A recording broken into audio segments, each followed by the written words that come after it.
আলহামদুলিল্লাহ রব্বিল আলামিন আসসালাতু ওয়াসসালামু আলা সাইয়্যিদিল মুরসালিন ওয়া আলা আলিহি ওয়া সাহবিহি আজমাইন। মাননীয় স্পিকার, আমাকে সুযোগ দেওয়ার জন্য আমি আপনাকে অসংখ্য ধন্যবাদ জানাচ্ছি। আমি আজকে আমার নির্বাচনী এলাকা রংপুর ২ বদরগঞ্জ তারাগঞ্জবাসীকেও আন্তরিক ধন্যবাদ জানাই যে তারা ভোট না দিলে আজকে আমি সংসদে আসতে পারতাম না এবং আজকে আমি কথা বলার সুযোগ পেতাম না। মাননীয় স্পিকার, যাদের ব্যাপারে শোক প্রস্তাব আনতে বলা হয়েছে, বিশেষ করে আমার দলের, আমি অত্যন্ত দুঃখিত যে আজকে যদি ২৪শে জুলাই না হতো তাহলে আমার মতো লোক ফাঁসির সেল থেকে এসে সংসদে স্থান পেতাম না। আমি প্রথমেই সেই জুলাই যোদ্ধাদের আন্তরিক মোবারকবাদ এবং ধন্যবাদ জানাচ্ছি, যাদের ফলে শুধু আমি না, যারা দেশ এবং দেশের বাইরে ছিলাম, যারা কারাগারে ছিলাম, যারা কোনো সময় কল্পনা করিনি, আজকে আমরা মহান জাতীয় সংসদে উপস্থিত হতে পেরেছি এবং আজকের সেই জাতীয় সংসদ।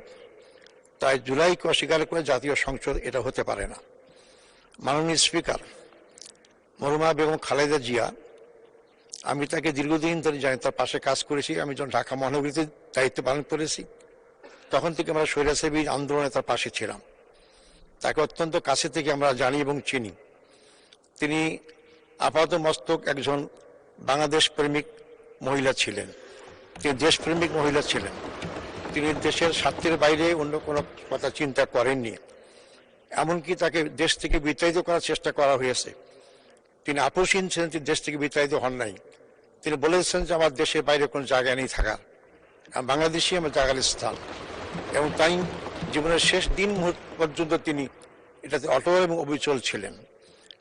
মাননীয় স্পিকার, আমাদের যাদের পাশে আমি জেলখানে একসাথে ছিলাম তারা আজকে আমার কাছে নেই, তারা চলে গিয়েছেন, তারা আমার নেতা ছিলেন। তা আমাদের সর্বপ্রথম ছিলেন আমাদের তৎকালীন বাংলাদেশ জামাত ইসলামের আমির, সফল মন্ত্রী মাওলানা মতিউর রহমান নিজামী। তার সাথে আমার ছাত্র জীবন থেকে পরিচিত। তিনি অত্যন্ত অমায়িক এবং অত্যন্ত যোগ্যতা সম্পন্ন। তিনি অত্যন্ত সফলভাবে তার দুটি মন্ত্রণালয় পরিচালনা করেছেন এবং তার বিরুদ্ধে কেউ একটি টাকার আত্মসাতের কোনো অভিযোগ পেশ করতে পারেননি। তিনি আজকে আমাদের কাছ থেকে চলে গেছেন। আমাকে তো মিথ্যা মামলায় সাজানো করে আমাকে ফাঁসি দেওয়া হয়েছিল, ফাঁসির হুকুম করা হয়েছিল, যেটাকে পরে মিসক্যারেজ অফ জাস্টিস বলা হয়েছে। একই কারণেই মাওলানা মতিউর নিজামীকে ফাঁসি দেওয়া হয়েছে। অত্যন্ত মিথ্যা প্রপাগান্ডা করে, মিথ্যা নাটক সাজিয়ে তাকে হত্যা করা হয়েছে। আমি শ্রদ্ধার সাথে স্মরণ করব বাংলাদেশ শুধু না, সারা পৃথিবীর মধ্যে সুপরিচিত আলমী দিন, যাকে কোরআন পাখি বলা হয়, সেই মাওলানা দেওয়ার হোসেন সাইদি। তাকে হাসপাতালে ভর্তি করে ভুল চিকিৎসা অথবা বিনা চিকিৎসায় তাকে হত্যা করা হয়েছে। আমি তার প্রতি গভীর শ্রদ্ধা পোষণ করি। আজকে যারা আমাদের কাছ থেকে বিদায় নিয়েছেন তার মধ্যে আমাদের সফল মন্ত্রী, তৎকালীন বাংলাদেশ জামাত ইসলামী সেক্রেটারি জেনারেল জনাব আলী হাসান মুজাহিদ, তাকে একই মামলায় হত্যা করা হয়েছে। এবং মোহাম্মদ কামরুজ্জামান, আব্দুল কাদের মোল্লা, একই মামলায় হত্যা করা হয়েছে। প্রবীণ রাজনীতিবিদ, যিনি ইউনিয়ন কাউন্সিল মেম্বার থেকে জাতীয় সংসদে 5 বার এমপি নির্বাচিত হয়েছিলেন, মানে আব্দুল সোবান, তাকেও জেলখানায় অত্যন্ত কষ্ট দিয়ে হত্যা করা হয়েছে।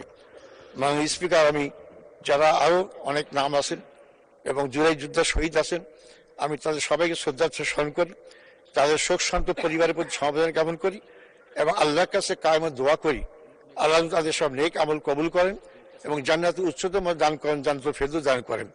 মাননীয় স্পিকার, আপনাকে ধন্যবাদ।